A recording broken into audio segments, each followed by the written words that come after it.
Alright, YouTube, I'm about 2/3 of the way through a new booklet. It'll be the last booklet for March. I was going to do two more, but I wanted to focus on the one that I'm writing now and make it a little bit more in-depth. So it's getting on towards completion. Within a couple days, I'll probably be doing sort of the final edit and the cover art and so forth. It's getting near done. On the topic of robotics, and specifically the coming robotic epoch, if we look at the world today, we're beginning to leave the Anthropocene behind. We're beginning to build a world in which we're essentially creating a new layer of life forms as sort of servants for ourselves in the robotic sense. We see this with drones. We see this with sort of the driverless car stuff, AI, the internet in general, and automation. And my general theory is that if extraterrestrials exist at all, I mean sophisticated extraterrestrials, they've followed a path of development that's roughly akin to what humans have followed. That is, with each successive step in man's cognition and behavior, new epochs rise up. It then moves to technology.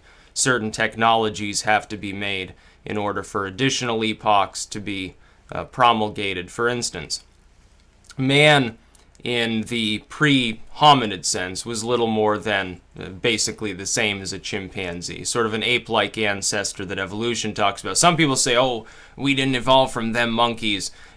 Nobody said that. We all sort of evolved from the same very primitive ape-like ancestor. Those early hominids didn't really have any significant distinguishing characteristics other than they happened to be diverged from that same sort of ape lineage. They could have interbred with those individuals if they had wanted to. Behaviorally, apparently they were different.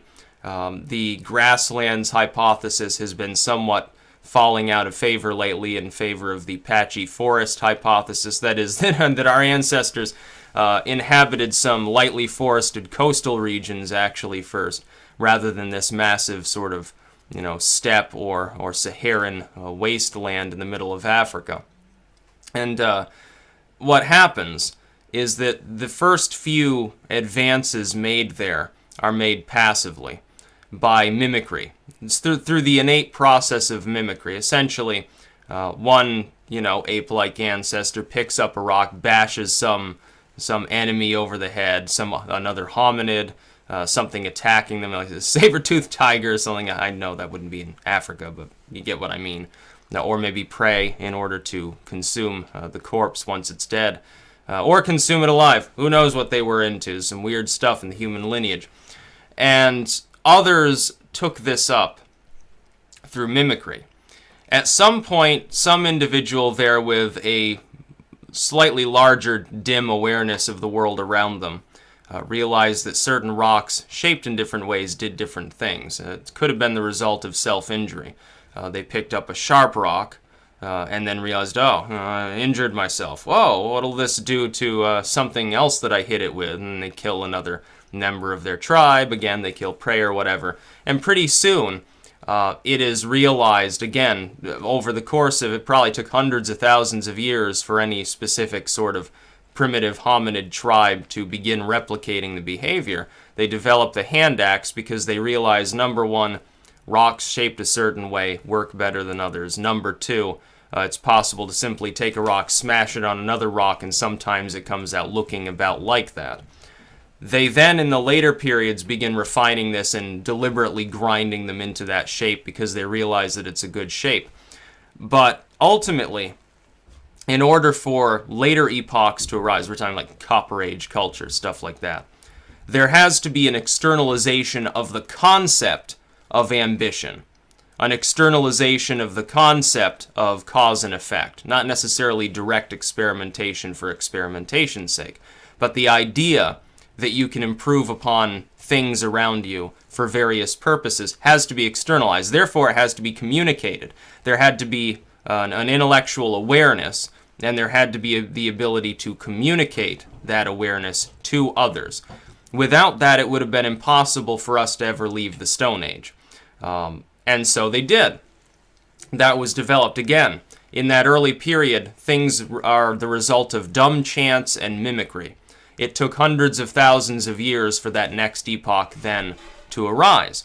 Once, though, they had that ability, they could more intelligently change themselves in a behavioral sense through will, because they then understood cause and effect, and on more than the very, very primitive level. Early hominids, they would have said, for example, we saw big spark in sky, fire is caused. When I hit this rock against another rock, little sparks. Oh, maybe I can make little fire. And so cause and effect was dimly recognized at the time. Of course, later they begin improving upon this because they realize there are other ways to kindle that fire. They realize through dumb experimentation, essentially, more passive experimentation, they can sort of determine which foods are edible or inedible, how to raise, in a horticultural sense, not a true agricultural sense, crops and so forth, how to properly feed the dogs that were following them around, such that domestication began to occur. They began to develop the rudiments of architecture, the lintel, and so forth. And then as these epochs move along, I believe that we're near the end of the fourth epoch of human culture. The first is the primitive, the animalistic.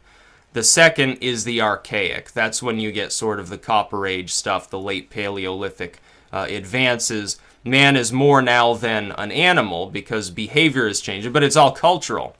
The mind hadn't changed that much. It was the use of the mind through cause and effect, through ambition, through an extension of human competition, which drove then human advancements over that period of time. The third is antiquity. Now, mostly when we say antiquity, we're talking about, some of the empires. We're talking about ancient Athens or the Roman Empire or Egypt or something like that. I believe that stems up through essentially until the industrial era. Essentially, antiquity, that basic behavioral and language-based epoch with all of its advances is pretty mundane and doesn't really go exponential until the middle of the 1800s and somewhat thereafter with the rise of the first true electronics. We're talking about the telegraph and things like that. That's the point. With semi-automation, we're talking about the cotton gin and so forth, at which much more substantial mechanical apparatuses begin to truly overhaul the way in which we live our lives. That then lasts until now. And in the modern era, we have increasingly the externalization in an electronic form of our communication. The development of communication and behavior has become much more important than the development of biology alone. Biology alone can take you to the archaic stage. It can give you those basic advances through very long spans of time and through trial and error that is not consciously being conducted, through mimicry. Essentially, one member of a tribe observing something, mimicking it, and if it's simple enough, it can give you simple technologies because you can't mimic something more complex because you're basically still a very ape-like hominid. Later on, it becomes behavioral. In the archaic stage, it's all behavioral. Once you're moving to antiquity, it's really the rise of language that's doing it. Because then you can communicate ideas, you can communicate technologies, draw them out, and show others what you're talking about without directly having to go through the entire process physically. Before, in order to teach someone how to make the hand axe, you made the hand axe they observed and mimicked. There was no guarantee they did it properly. You couldn't transmit that idea externally to yourself. You would have to show them. Now, all of a sudden, you could write down instructions on a clay tablet or a piece of paper, and many, many people could draw communication from that if they understood the language. That's where antiquity truly comes in. It's human communication. The fourth epoch is the automation of all of this stuff. The automation of language. Now it's all electronic. The fifth that's going to arise, and I see extraterrestrials as likely going through those successive steps more or less. Some developed earlier, some will develop later, some probably destroy themselves. I speak about that at length in this work. What's happening is that we're further automating the world around us. The next epoch will be we've created robots that are essentially sentient beings but still reliant upon us for maintenance. That is, we can fully automate the world around us. The only reason that we're even necessary for it to continue to function is to supply fuel, to oversee the supplying of energy in some form.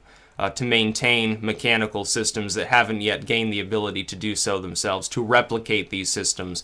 It becomes a mutualistic relationship between a life form that itself cannot replicate or maintain itself, and one that increasingly, and that's man, will not be able to survive without those creations that it's made. It will be a mutualistic arrangement.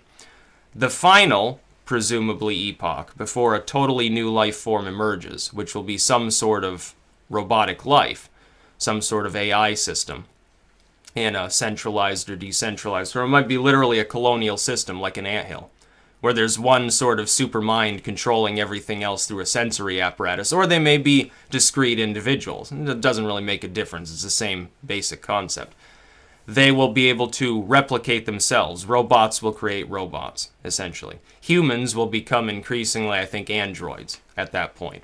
We'll have no choice. Otherwise, we fall into total decadence. We're no longer even necessary. We'll have created a life form that is our superior, because the one thing that kept it on an even basis was that it required us to maintain it.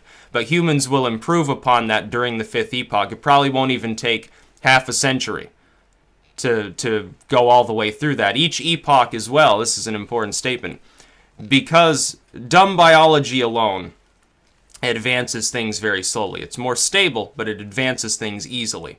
Very slowly. So it takes, millions of years to get to the next stage. That archaic period takes, 10,000, 20,000 years to culminate. The next stage lasts a few thousand.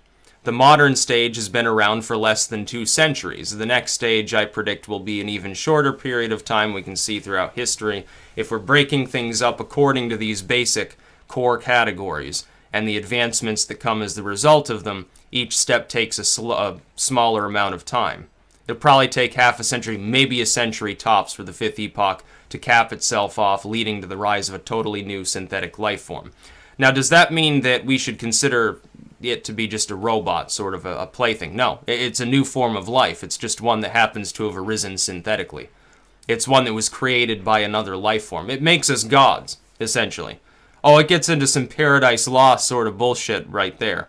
And it will happen. It's within our grasp. We simply have to develop greater efficiency. And there's also one other strange thing with robotics. We've developed it, the mind first.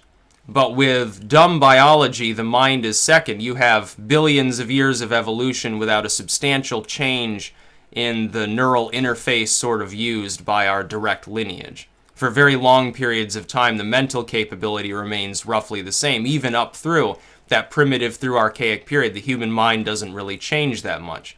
Our mind is not that different from many of these sort of earlier groups from hundreds of thousands of years ago. This is not a huge difference. The difference is behavioral. The difference is in communication and so forth. So the mind remains the same. We're advancing robotics and so forth first from the mind, through processing power, through computing, literally, which should be seen as an offshoot, semi-organic sort of process. And now we're beginning to develop, oh, well, that's right. No, we've got the computing ability to do this, but we need to make it compact. We need to make it mobile. We need to figure out how to make it more fuel efficient, more energy efficient. Otherwise, it's kind of pointless. Because otherwise, all you have is literally sort of a brain-in-a-box situation where you've got some advanced AI that doesn't actually have the ability to do anything outside of electronic circuits or something like that. Now, there's also the possibility that this fifth epoch will bring our world crashing down around us. We could become quite decadent and reliant, and then a disaster hits, and all of these advances are wiped out. And because we no longer do the farming ourselves, because we no longer build our own homes or anything like that, we have to regress to older technology. And many people that are fully reliant, they won't make it. They'll just die off. It's possible we get hit by a disaster that drives us to extinction. We could get hit by an epidemic because of density or something like that. There are all sorts of weird paradoxical situations as well to explain why we don't see space aliens around us floating around the sky. Because if there is the potential for beings that are millions of years more advanced, you'd think by now they'd be at least interstellar. There should be some in our neighborhood, statistically speaking. They should be, somewhat evident. I would say it could be a case of they avoid us. Could be a case of we're totally boring. They don't want to come here because why would you waste your time? There's nothing here of value. They could be looking at us they could have cloaking devices. Maybe they observe us like this is a zoo. Like they're literally watching me make this video right now, like, oh, look at this interesting hominid here, theorizing on our existence or something like that. I'm sure they would find Ancient Aliens extremely entertaining. Probably be like, it'd be the top comedy on Planet X or something like that. But it's an interesting field to think about. I get a little bit into robotic ethics, sort of exopolitics, things of that nature. So if you're into that sort of stuff, you're going to love this booklet. And it will be done by the end of March. But I just thought I'd give people an update, sort of the general notion of what I'm actually talking about here. It goes into evolution. Evolution is key. Evolution is prime in everything. Everything evolves. All human systems evolve. Our computers are evolving. Intelligently, we're causing them to evolve over time. Language evolves. Culture evolves. Behavior evolves. Statehood evolves. Everything does. It all acts in accordance with natural selection in a somewhat complicated manner. We have to simplify it to really categorize it. It's a little more complex than that. But it does follow, because it's an extension of man. Our behaviors are an extension of our biology. Our states, everything is an extension of our biological faculties. It all evolves alongside with us, except at a much greater rate than our biology evolves. That requires sexual selection and things of that nature. That's about all. Peace out.